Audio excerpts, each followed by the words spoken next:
60 million vaccine doses delivered in the UK, and new data shows they work on the Indian variant. The latest study shows 2 jabs help prevent symptoms of the new strain, but ministers are being cautious about ending restrictions. But that doesn't mean, of course, that, it's the green light all the way. There are stages which we will follow. International outrage after a Ryanair flight is forced to land in Belarus on orders of the country's president, shadowed by a fighter jet.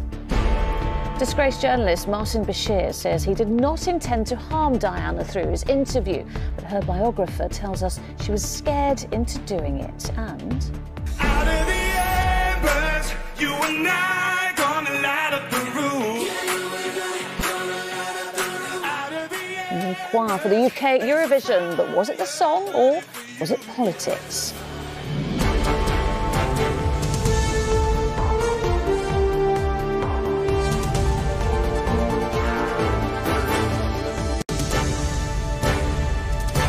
This is ITV News with Lucrezia Millarini. Good evening. The UK has now administered more than 60 million doses of COVID vaccines, and new data shows those jabs offer a good level of protection against the Indian variant. But the government's warned it doesn't necessarily mean the end of restrictions as planned next month. The Home Secretary, Priti Patel, today admitted that despite the promising results, it's not green lights all the way, and there are still other factors that need to be considered. Our political correspondent Carl Dinnan has more.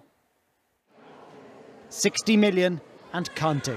This part of West London is one of the areas where vaccinations and testing are being surged to try and get ahead of the Indian variant.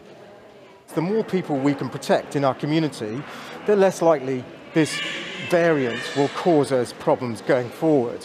So it's both a programme of vaccination and of testing, because obviously if we know where the virus is spreading, we can concentrate our efforts on those areas. You okay? Yeah, great. The vaccines work, but not immediately. New data shows that the Pfizer vaccine, after 2 doses, was 88% effective at preventing symptomatic disease from the Indian variant. With the AstraZeneca vaccine, after 2 doses, there was 60% effectiveness. But for both vaccines, just 1 dose gave only 33% protection, and even that takes time to develop.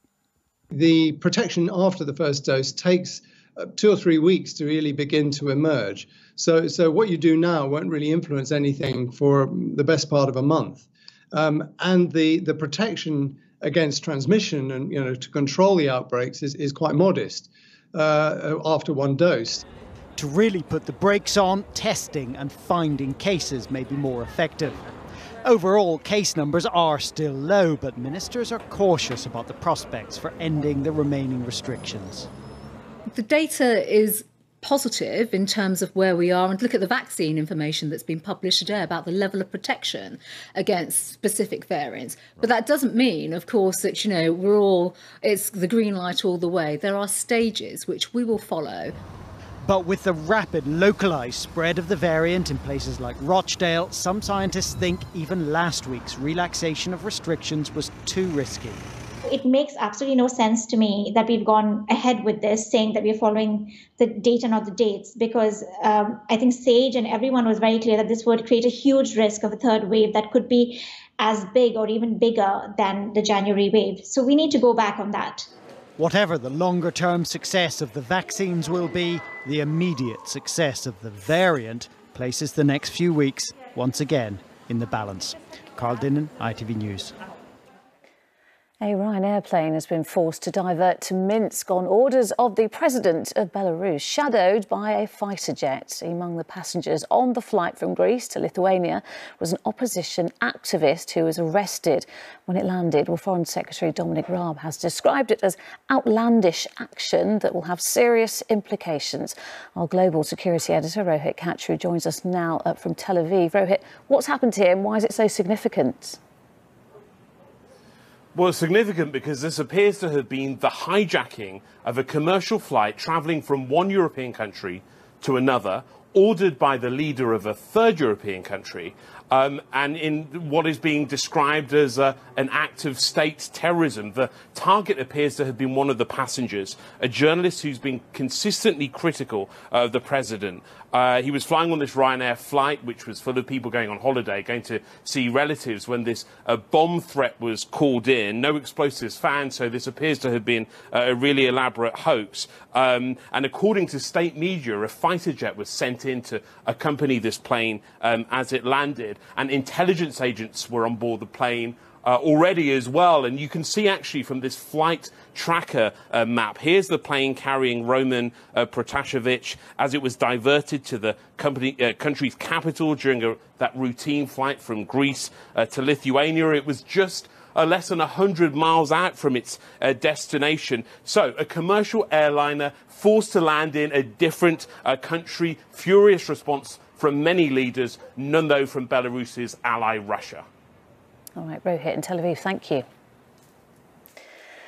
Martin Beshear has spoken out to reject Prince William's claim that the disgraced journalist fuelled his mother's paranoia ahead of her bombshell interview. In his first interview since an independent report found Mr Beshear faked documents to secure the BBC Panorama exclusive, he said he doesn't believe he harmed Princess Diana in any way.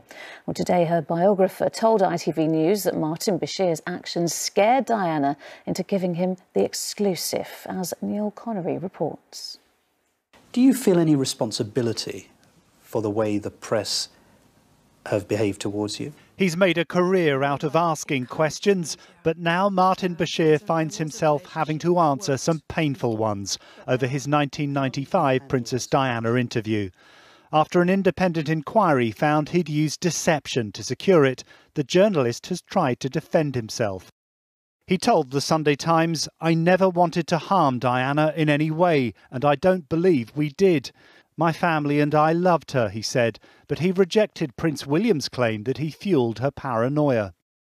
Princess Diana's biographer says she would have spoken her mind in any interview, but says Beshear's methods were wrong. When Martin Beshear entered her life, she was very susceptible to being scared half to death, and he succeeded in doing so by talking to her about his contacts in MI5, about the information that he had about the fact that she was under surveillance, she was being spied on, she could be a target for being murdered. So all this kind of Walter Mitty fantasy fed into her existing doubts and fears. Prince William, visiting this care home in Edinburgh today, has made clear his anger that his mother was failed, not just by a rogue reporter, but also by BBC bosses. Friends say the corporation must put its house in order. There are huge failings in everything that's happened, and we must. And I think both princes have been incredibly clear in how they feel about it. And I think that we have to learn. It's not simply about highlighting those the failings then. It's the so what? What are we going to do? How do we ensure that that doesn't happen again? It's understood police are now reviewing the evidence contained in Lord Dyson's report. For the BBC and Martin Beshear, the fallout from the controversial interview shows little sign of abating. Neil Connery, ITV News.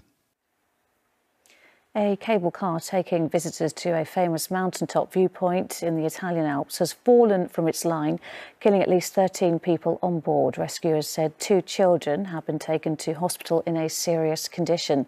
The cable car takes people to the peak of Mount Motero near the town of Stresa, northwest of Milan. Mark McQuillan reports. What should have been a dream day out in one of northern Italy's most popular tourist spots has turned to disaster. A group of sightseers were in this cable car which crashed to the ground. Rescue crews have been examining the scene after 13 people were killed, while 2 children are in hospital in a serious condition. The cause isn't known yet, but there is shock and surprise over what has happened, especially as the cable line underwent a multi-million-pound revamp in 2016.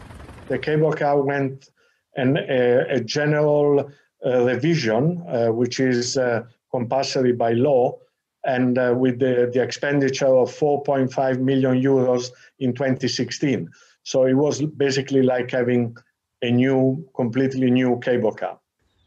That investment comes to meet the demand of a major tourist attraction. Tens of thousands of passengers a year board a cable car to take in this view. The pandemic has, of course, starved the site of visitors.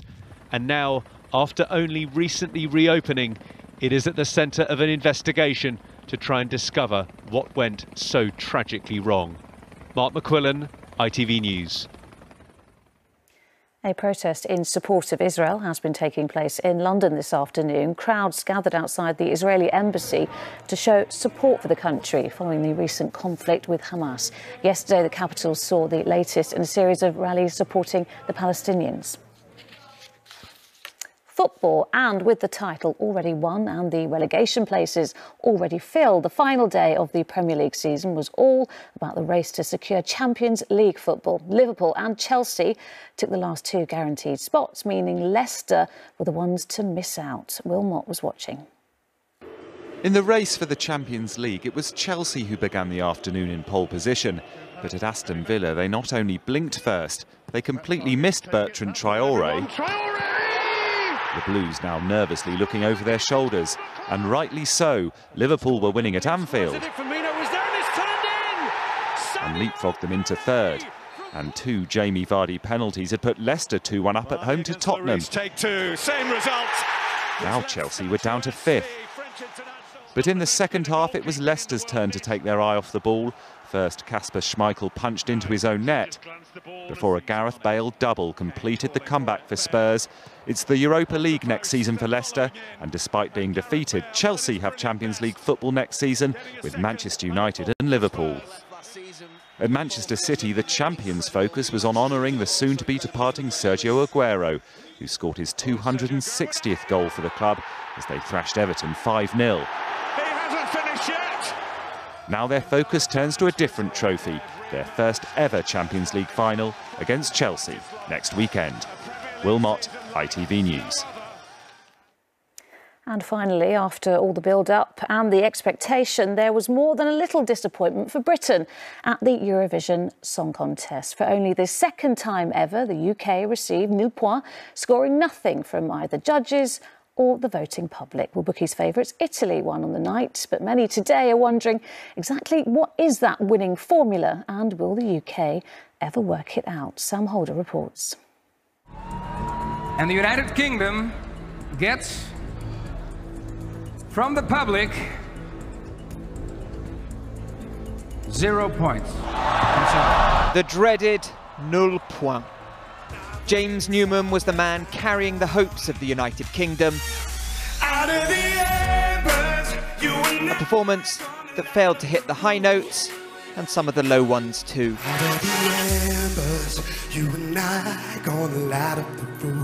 So what went wrong in Rotterdam? The Italians were the runaway winners. Even Ukraine got 364 points for this.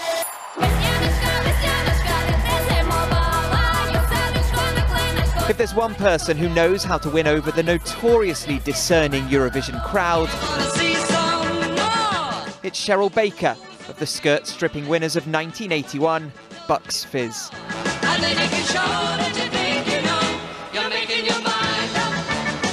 You need the great singer, you need the great song, but you also need it to have that something, that special something, like i.e. rip your skirt off moment, where the rest of Europe think, I want to see this again and again and again. You know, that's the thing. The production has got to be phenomenal. The UK has come last in the past two competitions. So is this all a conspiracy, a revenge for Brexit? I say that it's nonsense, because there are more countries in Europe which are not popular among other countries. And with Eurovision, it doesn't make a difference usually, because it's about the music, it's about the song. Despite the result, James Newman held his head high. As ever, the UK taking Eurovision disappointment in good humour. Sam Holder, ITV News. Good on James for taking it so well. And that is it from us for now. I'll be back with late news at 10. Until then, enjoy the rest of your evening. Bye-bye. you.